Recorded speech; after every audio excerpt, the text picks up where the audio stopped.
So, the staff is gonna be a little bit strange because, our non-Class B uniform wears.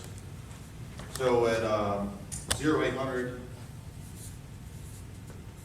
we're gonna move truck 4 to Town Hall to, set up our flag. And that can remain there, that can stay in place, and we don't have to staff it, and it's already set up, ready to go.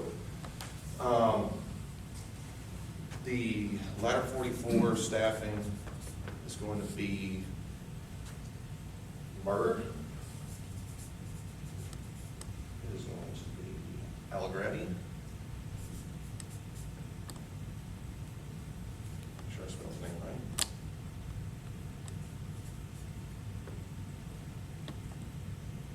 Thompson.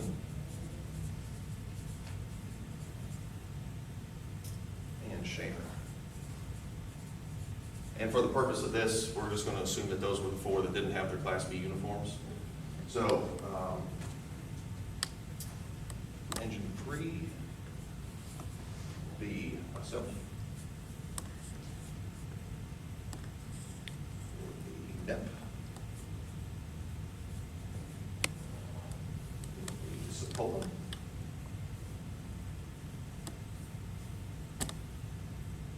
And Coriel.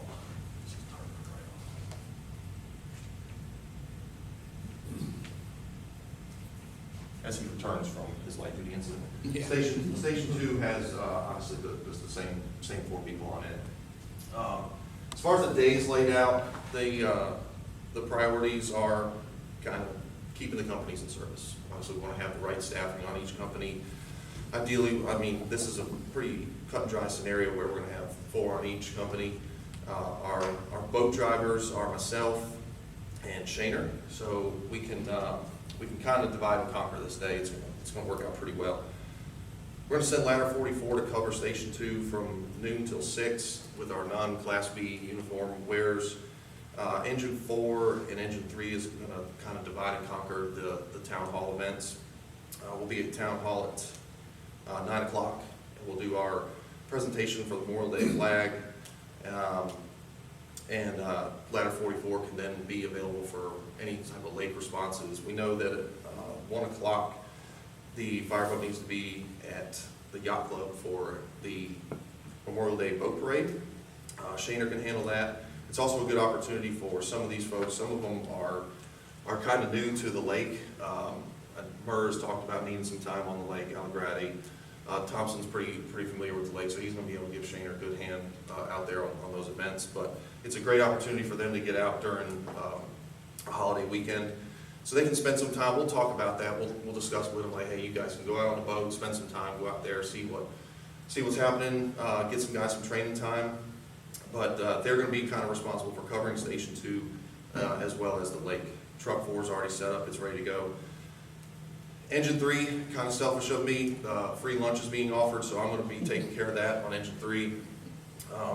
And then when Engine 4 is over here, after our Memorial Day events at Town Hall, we're just going to divide and conquer our hydrants after lunch.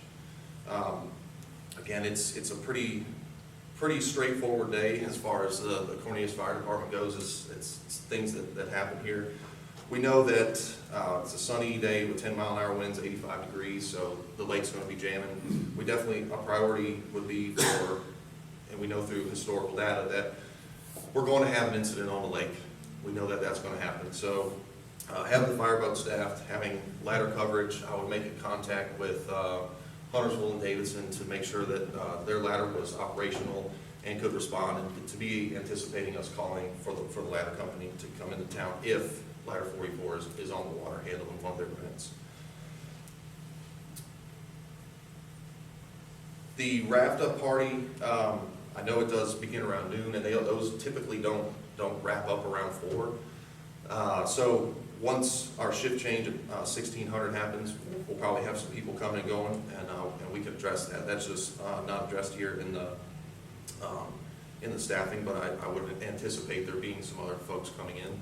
And if we need to move somebody out there, if Shaner gets off at 4 o'clock, which he gets off at 6:30, but we can give him another hand. But again, we're very, very flexible in that, and that's always been kind of the case around here. Is being able to show up and be flexible in your staffing, as well as covering all the events, which I think we've done a nice job with here, as well as the non-uniform having folks. So for this exercise, I'll be the officer coming from home, riding Squad 1. So as my wife will tell you, whenever I'm at home, the portable radio is on the table, it is on, it is scanning all the time. So I've been keeping up with what's been going on with the thunderstorms and the call volume, listening to the police department. I've also, if I'm going to be in Squad 1 for the day, I've also looked at IOPS, I've looked at our staffing. I know that we are up and staffed fully. I know that there's nothing on the IOPS pass down outside of our calls for the day. There's nothing that should be taking companies out of their positions other than the calls. So I've referenced IOPS, I've looked at our staffing. I've now probably heard the police department call in because as it works in Cornelius, the police department gets the call first. So I kind of have some idea that we're going to be going to a fire. As the call hits, I'm looking at our notes here on first due. I'm referencing the building, our pre-planned layout, while trying to drive safely. I'm taking consideration that there is extreme weather in the area, so I'm going to be probably slowed down a little bit. But being that I'm pretty mobile in Squad 1, I shouldn't be delayed too much. But the incoming apparatus are probably going to be delayed due to being, 1, engine 4 is out of position, and 2, just the weather itself. I'm familiar with this building through my training and experience and calls at this place. I know that I should be expecting it to be 100% occupied. So at 4:36 in the afternoon, I should be expecting there to be quite a few people in this building. So already the life hazard is going to be quite high. So I'm taking that into consideration while en route, just because of this and people being out of position. I'm adding Huntersville Station 2 and Mount Moore to this incident because Belle Isle is very far away from Torrance Chapel Road, so I know there's going to be some delays in this. As we come down the road, I'm looking at hydrant locations. This hydrant is in the parking lot, so a lot of times it is blocked by cars being parked there. This hotel has parking underneath of it. So I already know that access is an issue, so I'm already thinking in my head on the way there about where I'm putting Squad 1 so that it is out of the way.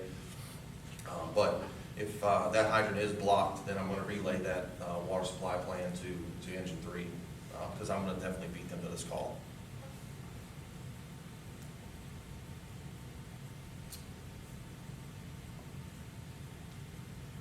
While I'm en route, I'm also listening to Central for additional radio reports.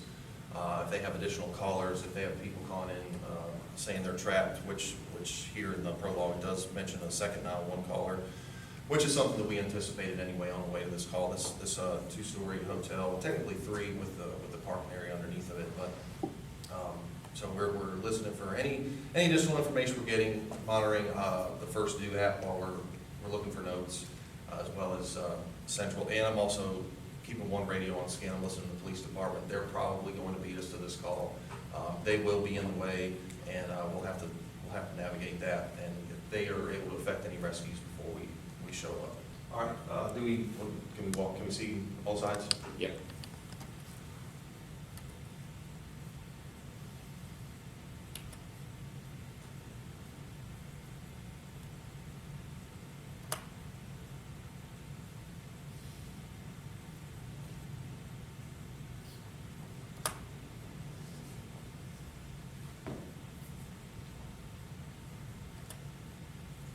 Okay. You ready? So some of the things that I told you in the pre-arrival don't exactly apply, but not uncommon for us going to a call here, especially in a thunderstorm. Again, I'm going to take a lot of the same things that I did going to this. So as I arrive in Squad 1, I'm able to grab a pretty good 360 minus one side of the building. The fire is still in the second floor. So as I arrive, Cornelius Squad 1's on the scene. We have a 2-story commercial building with fire showing from the Bravo side. Cornelius Squad 1's going to be command. I have already added those additional units on the way to this. I'm asking Central to retone or working fire for those units. And Squad 1's going to be command. The man post is going to be located on side Alpha, which is where I will park the squad, so that is designated. We know now what side Alpha is. And Cornelius 15 will be command. Good? Okay. As I exit Squad 1, first thing I'm doing is trying to attain a 360. More than likely, I'm going to be met with some people coming out of this building, reporting different things, probably some police officers, but the most important thing for me to obtain quickly is that Charlie side view that I wasn't able to get as I arrived. So I'm going to get in there and try to get that done as quick as possible, and then I'm going to start trying to assess, where is our access point going to be? What lines are going to need to be stretched?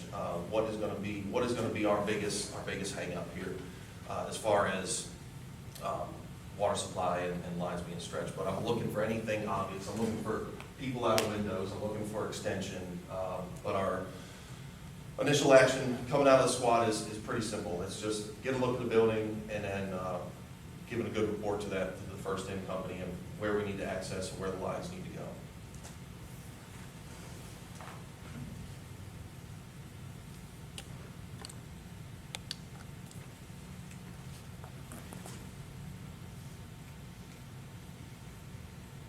While I'm doing that 362, I can easily grab any utilities that need to be controlled too. So that would take away from one of the red team's responsibilities.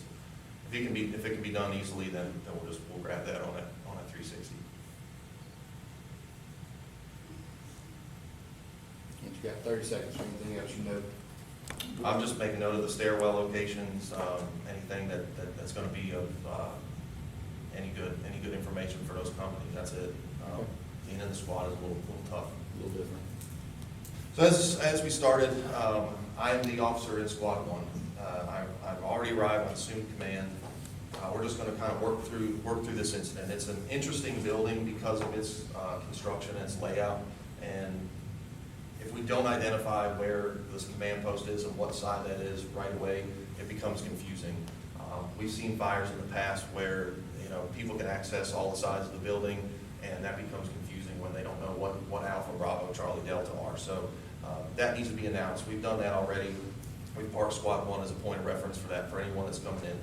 So as we move through this, Squad 1 is on the Alpha side. It is the command post.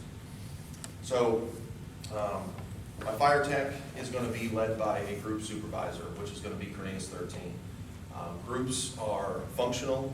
They're a little bit, in my opinion, a little bit better than divisions. It becomes, you are solely in charge of the fire tech. The fire tech group is, like I said, going to be led by Cornelius 13. It is going to be Cornelius Engine 3, Cornelius Engine 4, Huntersville Engine 1, and Huntersville Engine 2. The mutual aid there being Huntersville Engine 2 was added en route to the call. This group is going to be focusing on containing this fire on the second floor.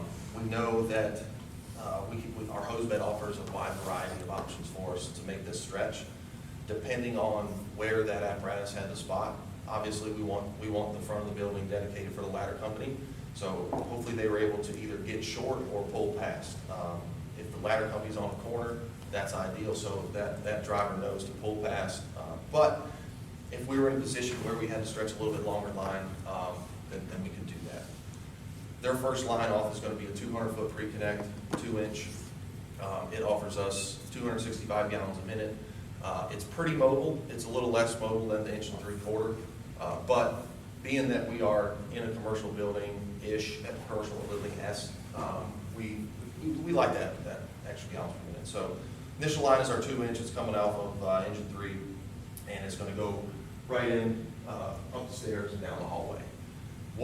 What they should be anticipating when they're pushing down the hallway is probably an unsecured door. They should be ready for that. They should be ready for a lot of things in the hallway that are getting in their way. They're going to need some help getting up there, basically, long and short of it. So Engine 4 is going to help assist them with that. So now Cornelius 13 has 2 companies that he's in charge of. Engine 4 is helping push that line down the hallway, manage the corners. The second line coming off is going to be our 300-foot pre-connected line. It is a 2-inch, at the last 100 feet is a 2-inch, so we're gonna be matching our gallons per minute.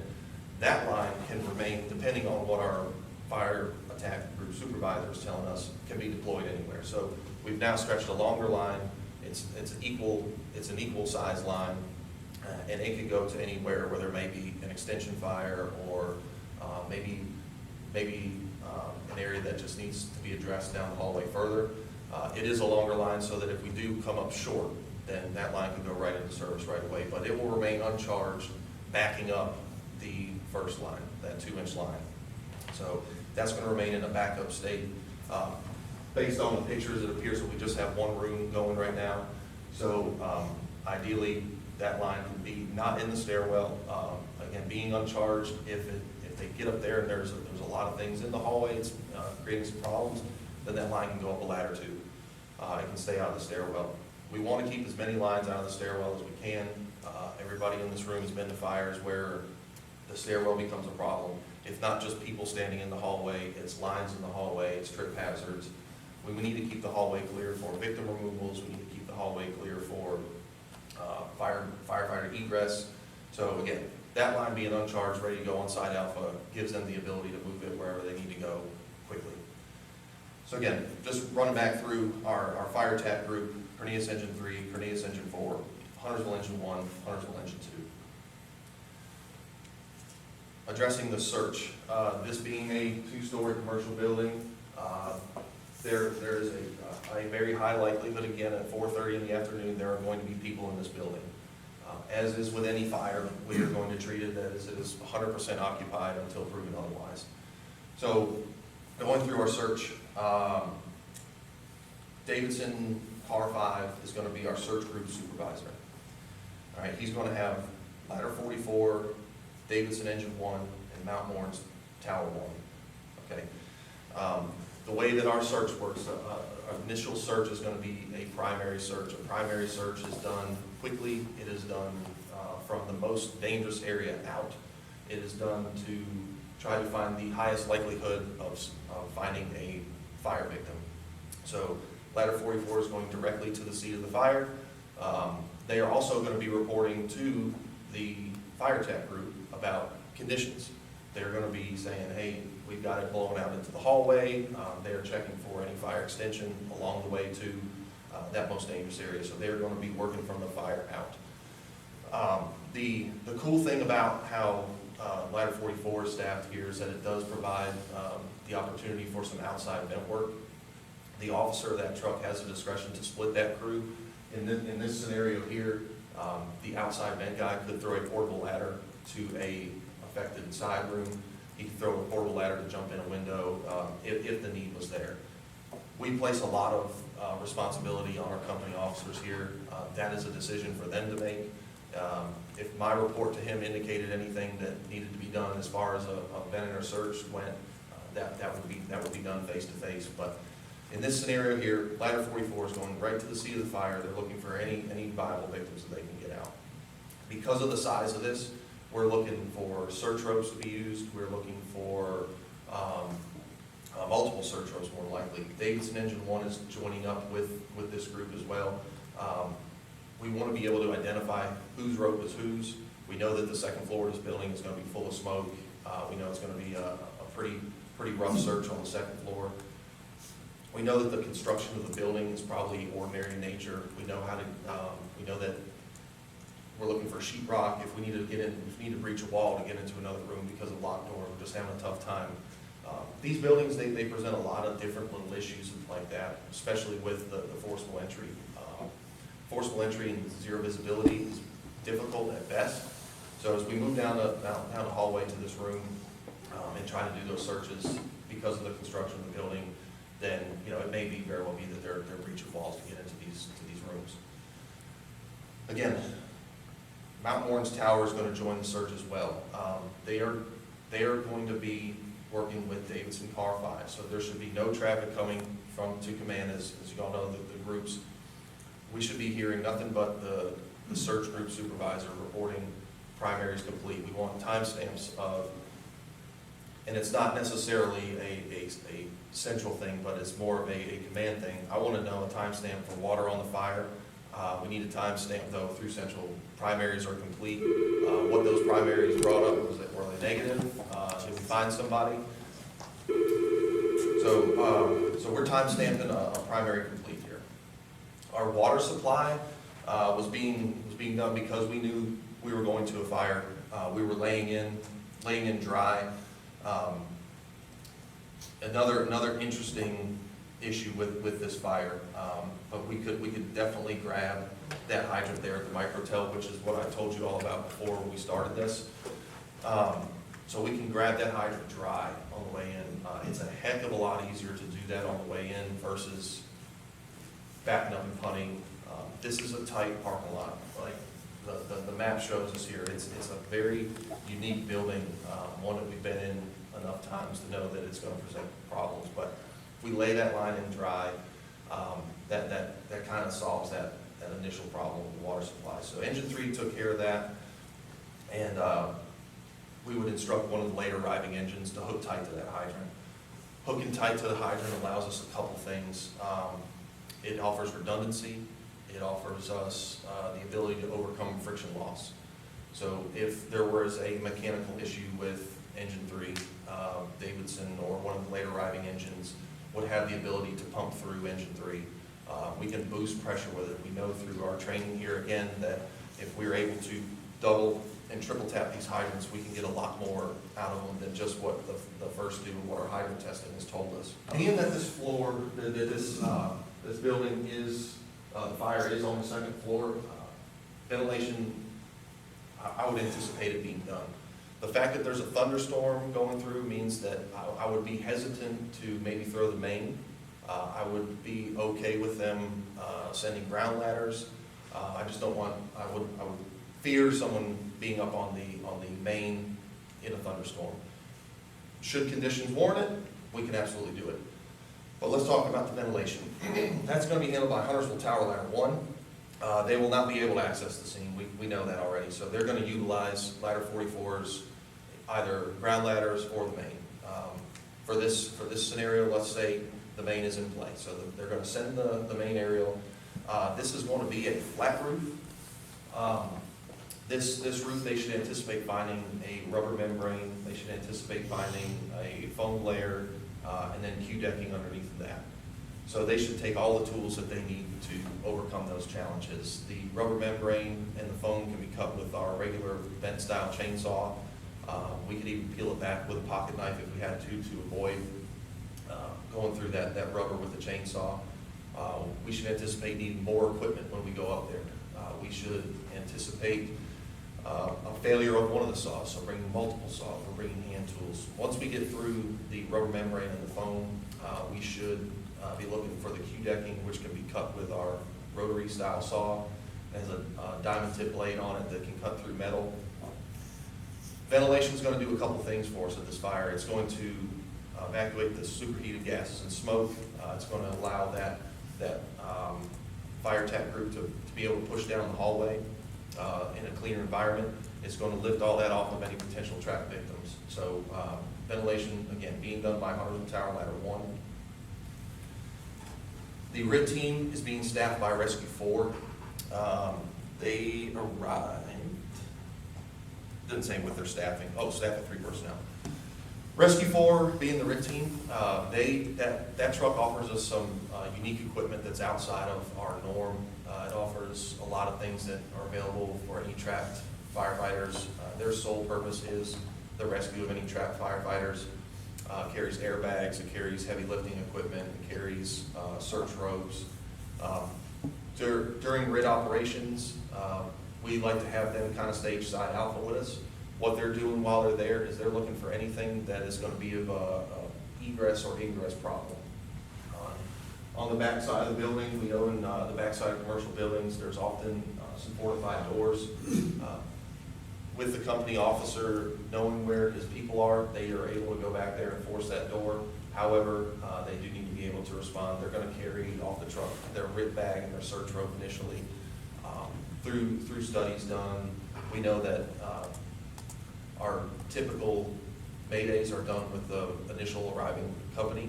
They should be anticipating that as they arrive, because they're minutes behind. There could be a problem right there. So our rip bag offers the ability to put a down member on air several different ways. They're quick to the scene. They're in there getting that done. They're going to be monitoring our combat channel. They're also going to be listening to our emergency channel, so that if a down member does press the orange button, that would take them directly to the emergency channel. That's how our radios are set up here. So at least one member on the emergency channel to monitor anything that may come through there. The RIT team does not need to be over-engaged. They need to be able to respond to a Mayday call right away. So again, with the forcing of the doors and things like that, they need to not be so far away. If they're also listening to radio traffic, if they start noticing certain company officers or supervisors, their tone elevating, they're making note of that. They know where they're working. They're right by command, so that he can say, yep, Cornelius 13's they're on the second floor. They've already got water on the fire. They've time-stamped that, but now there's an issue coming, so they can monitor all that stuff on the radio, get themselves in a position to get up there quickly if something does happen. Covering all that, again, I just want to blast back through it here. Our fire attack group, Cornelius Engine 3, Cornelius Engine 4, Huntersville Engine 1, Davidson Engine 2, supervised by Cornelius 13. The search, because it is going to be so intensive and it's a large area to cover, is being supervised by Davidson Car 5. It has ladder 44, Davidson Engine 1, and Mount Moore Tower 1. The water supply is being pumped by one of the later arriving companies. We'll say Huntersville Engine 1. They're hooked tight. They're pumping in from the dry line laid by Engine 3. Ventilation is being conducted with Huntersville Tower ladder 1 off of ladder 44's main or ground ladders. RIT team is being staffed with Cornelius Rescue 4 and their 3 personnel, and we just discussed that. A commercial building is going to require a response from medic. So we are going to request that we have multiple ambulances on the scene, one for personnel, fire personnel, as well as any fire victims. The best place, this is a great place for these additional companies to be in staging. We're going to utilize the vacant parking lot for the old restaurant there. And I know you guys can't see this map, but across from Ferrucci's is a restaurant that's no longer in business. That parking lot is 9 times out of 10 empty, but that's where initial arriving or later arriving companies can stage, including medic. We do have a lot of companies on scene, so a 700 bus from them would be appropriate here.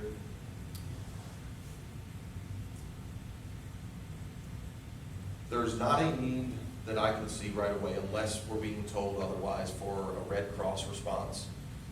If there is, we can utilize later arriving chief officers for that. The exposures are other commercial occupancies here. So each occupancy may have a different owner, may have a different responsible party. So as this goes through, our exposures are being obviously checked, or any fire extension. There is none. There is none into the roof. It is contained to our one room. So our main priority is that building occupant that is of that affected one. But again, our later arriving chief officers can coordinate any type of Red Cross needs for those units. I've talked about the access issues here. Again, there's not an overhead view for you guys to see, but it is a very interesting building. It is a very tough building, especially for ladder companies. But again, our hose bed here offers some really great options as far as our stretches. But being that it's one room, it's contained. We have our initial line, our 2-inch line, and our backup line. The economic impact to the community for a fire in this building. We have a lot of businesses that are probably going to be out of business for quite some time. So we want to make sure that we're doing our due diligence as far as containing any water. We're doing any salvage and overhaul operations. That is all, of course, being coordinated with the fire attack group. We want to manage any water runoff. We want to manage any smoke. We're working, once the fire's knocked down, Huntersville Tower Ladder 1's working with positive pressure ventilation, setting up fans, getting the smoke evacuated from the building.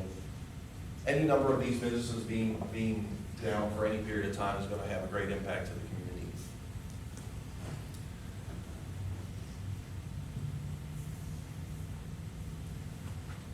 When we request a working fire upgrade from Central, that triggers a few things. That triggers a response from the fire marshal's office. That triggers a response for utilities. If I hear back from Central, there are multiple utility companies in town, so if there is any confusion about what company manages that area, we can navigate through that pretty easily. But again, that working fire upgrade does trigger responses from the fire marshal's office, medic, and utilities. The things that I requested in addition to the initial medic response would have to come from my radio. We would get one truck for a standby unit, but again, being that this is an occupied commercial building, we would request another one, and possibly a 700 bus because of the weather. It would be great to be able to get these guys out of a thunderstorm at 90 degrees, very humid. You have 45 seconds left. Jesus. Okay.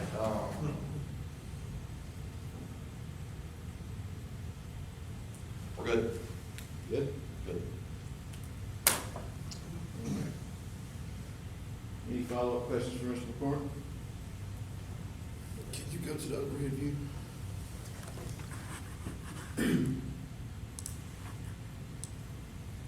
Scroll it out, scroll it. EJ, where would you want your engine gunning? If you just point them out. So I would have them down in like the Alpha Bravo corner, Okay. way out the way, leaving a lot more access for however the ladder operators wanted to position that. All right. But again, it's all going to be dependent on where cars are parked, everything like that. So again, like I said, we rely a lot on our company officers and that decision, the decision making that they are responsible for. So that hose bed really does give us a lot of good options if something is not done, exactly right initially. Did you know? And just so we're clear, the microtel isn't on fire. When you said It's close. When you said you'd been there multiple times, I was like, holy crap, I've never even been there. Yeah, it's close by. The numbers are very. Very, very, very close. Using. We can do that one next one. Yeah. I'm sure you're ready. Now got another part. What stairwell would you have picked? So if we were down to Alpha Bravo, bang, we can shoot right up in that stairwell there. So assuming everything went well, there was any ingress egress issues, that would be the obvious choice, especially with 200-foot pre-connect. But again, I like that we have that 300-footer just in case, it's easy to pull and gives you that additional 100-foot if you run into any type of issues up there. Would you like 20 more minutes? We'll have it extended the mic. Yeah, let's do that. I had it all set up for Mike to sell. It's literally only 20 feet away. Maybe put a pictures on it like, shit, that's not Mike I was right in, impressed that you it's were that knowledgeable about the building. 28-20, not 28-30. The first question is actually interesting because it's one that I've answered before to people, whether it be at town events or anything, It's one I think the fire service answers a lot, honestly. And it's really simple. If we can take them back through and we can look at outside of the fire department, what else do we offer? And you can look at COVID, you can look at CPR, you can look at hazmat, you can look at, Cornelia specifically, lake responses, technical rescues. The fire service has always become kind of like this catch-all department that, when a storm comes through, we cut trees out of the road. But at the end of the day, the side of the truck says fire department on it, and we need to be able to be available for fires. Just because we do all that other stuff, it makes our day busy, it makes our training schedule busy, but we have to be available for fires. So because we don't go to more than and the question, 20 fires, you know, we don't go to 100 fires. We do go to fires, and we have to be available to respond to those. And it's always been kind of our philosophy here that, you know, if you respond to every fire as if there's a victim trapped and there's gonna be a mayday, then you're gonna be set up for success. So we have to keep a training schedule available that leaves us some time to be available for fire. So because there's only 20 doesn't mean that we're not running all these other calls. And that's a lot of the times, you know, they see pickleball courts being set up in the bay and things like that. And there is some downtime, but you know, there has to be. What we subject these people to, our members to, is like no other job. There's no other job that's going to see what they see. There's no other job that's going to ask them to get up in the middle of the night and go to calls. So there has to be that, and to be able to kind of navigate that and explain that to that politician in a very politically correct way is done simply by that, just explaining all the other capabilities that Cornelius has and what we do. And saying that we need to can we rely on Davidson, Huntersville, and Charlottesville? Yes, we do. And if you want to take a radio home and listen, then you'll see that we respond in and out of those communities every day. And just like we did on the board here, we're going to rely on them when a big event does happen. We can't simply do a commercial fire in this town with 14 people, with 8 people, with whatever we have on the staff that day. And one thing that we didn't talk about in that was providing move-ups.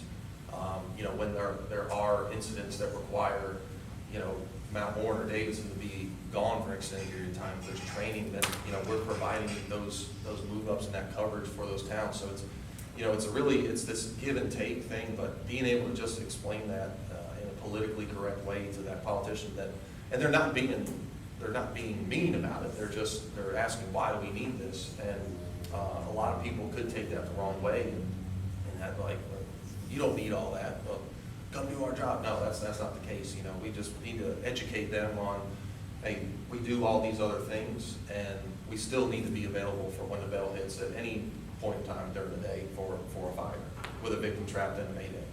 So if we respond that way and try to help educate and counsel them, then I think they're a lot more open, and tell them, come by the station, come check out the stuff. You know, look at what your funding is providing us, and you know, we can even set up a little drill for them out here in the bay. We can do things and let them see what their money's buying.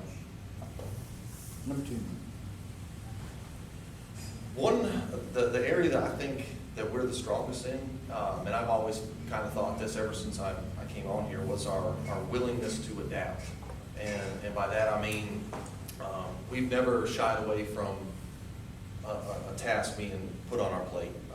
We can look at active shooter, drone, ROVs, boats, lake responses, things like that. We've never shied away from anything like that. We've always been willing to you know, kind of step out on a limb and try it out. Bailout kits, GEM-TOR harnesses, everything like that. Is, you know, we've always been willing to adapt and never shied away from a task. So that's been really a cool part about this department is just that willingness to adapt, put yourself out there. If it doesn't work, it doesn't work. But we've always been right there on kind of the forefront and willing to try that stuff out. And you can't be afraid to fail. And it might just be a quick back up and punt, but we've always been willing to do that.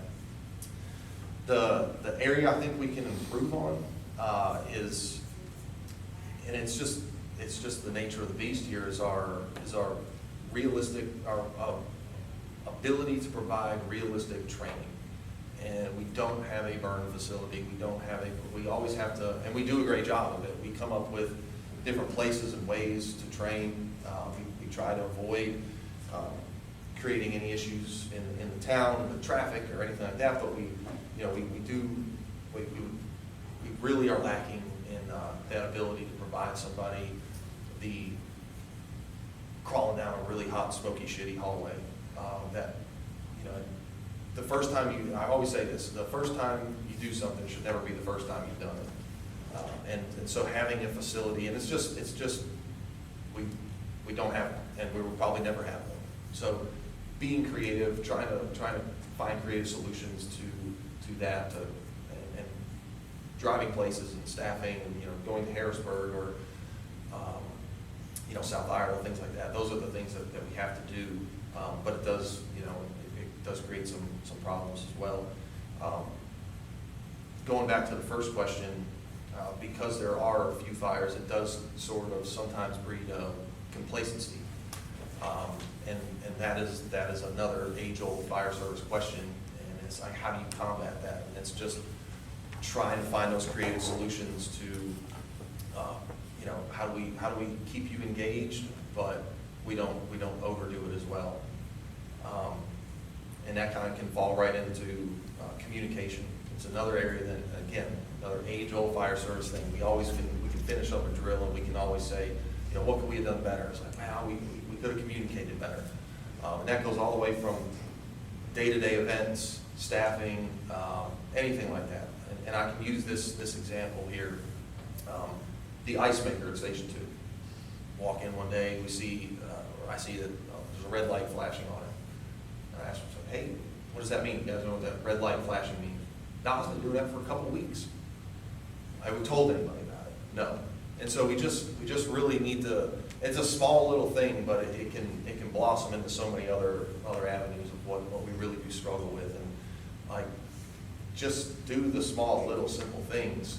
Hey, there's a red light flashing on the ice maker, and then that could be some guy say, hey, you know, it's this, and I can fix it real quick. But it's a really, really small thing, but if we let that slip, then it just becomes, you know, it's, hey, this guy didn't show up for work today, and nobody said anything for 24 hours. So communication is another area of improvement for sure. Number 3. This is a question that, you know, a lot of us have asked for a while now, and there's been a tremendous amount of change in the last few years at the fire department here, and it's a tough question. And how do you do that? You know, because you can't get experience without getting the opportunity to work. But we can't just send you out there without experience either. So there's a really, really fine, weird balance there too. So I guess the best answer for this is trying to keep a combination of full-time members as well as part-time that are coming in from surrounding cities, and investing in the recruitment of them and trying to set, everybody hires part-time people. So we gotta, what can we do to be creative to make Cornelius look like, oh, I wanna go there. I would much rather work there than over here. So finding creative solutions to those problems and that recruitment of part-time staff from surrounding cities. So, you know, when I first came on here at the shift change every day, there would be guys coming in, there'd be guys leaving, and, you know, guys coming in from Gastonia or Charlotte or wherever they were working. Hey, I had this fire last night in this 2-story balloon frame, and, you know, this is an issue we came into, and they sit around and they talk about it for a little while, and that was invaluable.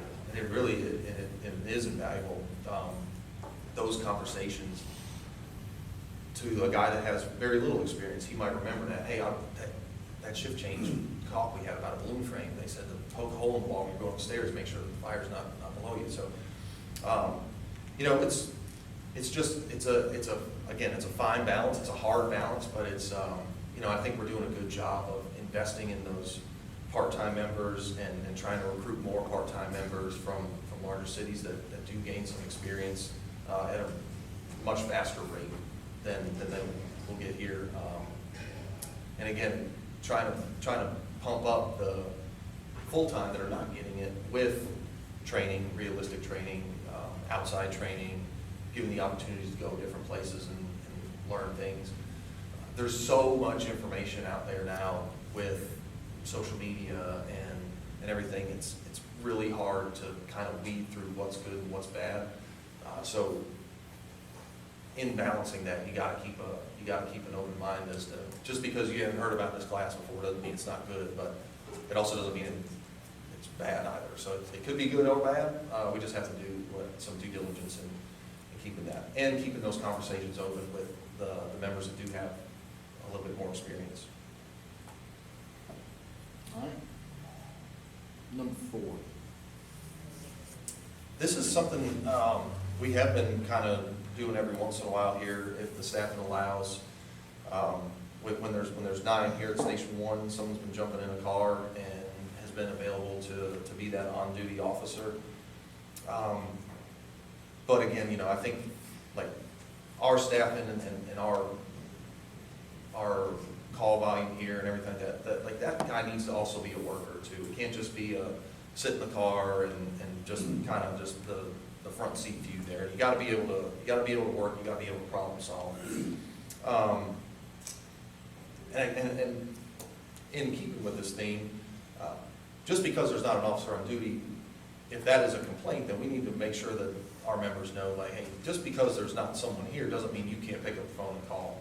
So, and we can go right back up to the communication. If there are issues and there are things that need to happen, you can call somebody at any time.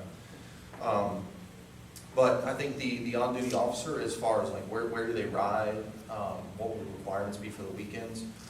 We look at where they can ride.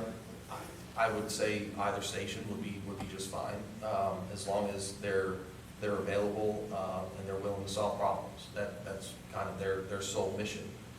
It takes some weight off of the company officers that are riding the companies. It provides that kind of stable command post. So it does a few things, but as far as where they ride, you know, I can go either or, one or two. What do they ride? You know, again, it's their ability to problem solve is more important to me than where are they riding and necessarily, you know, the weekend thing. But if the weekend needs to be a requirement, you know, we have officers now that are available, more available. We have a larger number of officers, so it could be something that was looked at down the road as far as, you know, once a quarter, once every other quarter, twice a year, something like that.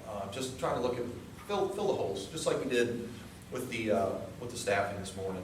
Just filling holes and just being flexible. Right back up to the second question, just the willingness to adapt, being very, very flexible. And that's what's super cool about here is we're not so ingrained in doing one thing one certain way. You know, we can always adjust. And the last one. So why do you want to be a chief officer? And I've asked myself that too. And I think the desires come, I've been here, this is my 15th year, and I've always just been looking for a challenge. Ever since I became promoted here, pretty much all of my tasks have been something completely out of my comfort zone. I was assigned to the Marine Division almost immediately. I wasn't even checked off on the boat. I knew where it was, but you know, we've since kind of pivoted that program and made it what it is today, and I'm very, very proud of that. All the way to being assigned to the PIO position. I have never done that ever before, but it was, you know, it was a good challenge. It was neat. And, radio, same thing. You know, it's just, you know, I'm willing to take on a challenge. I'm looking for a greater challenge. You know, what do you want to accomplish in your first year? And I think your first 365 days in a new role is, a lot of it is just becoming kind of comfortable in that role, figuring out how you fit in, how can you help the organization. At the end of the day, that's the biggest thing. You know, but I would like to, you know, continue to assist with our transition plan.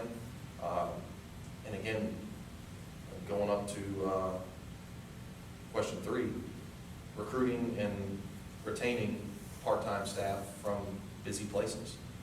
We want good people working here. We want experienced people working here. We want to give opportunities for younger members to gain experience.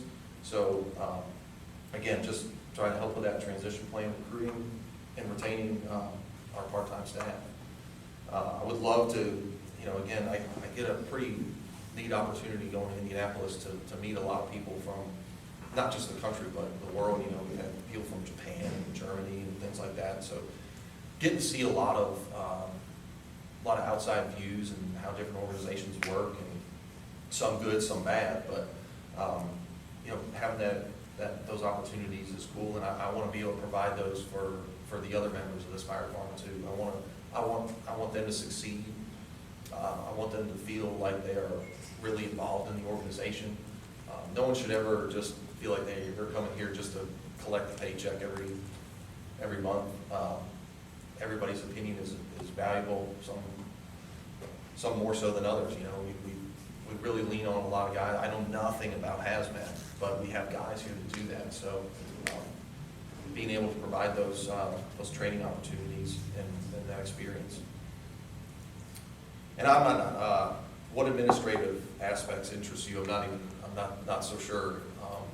But you know, I took on this radio project, and you know, kind of got involved going down some other wormholes. So you know, I'm just open to anything really. It's a new challenge, and it's exciting. It's just, you know, just trying to again help the organization move into the future and always be progressive.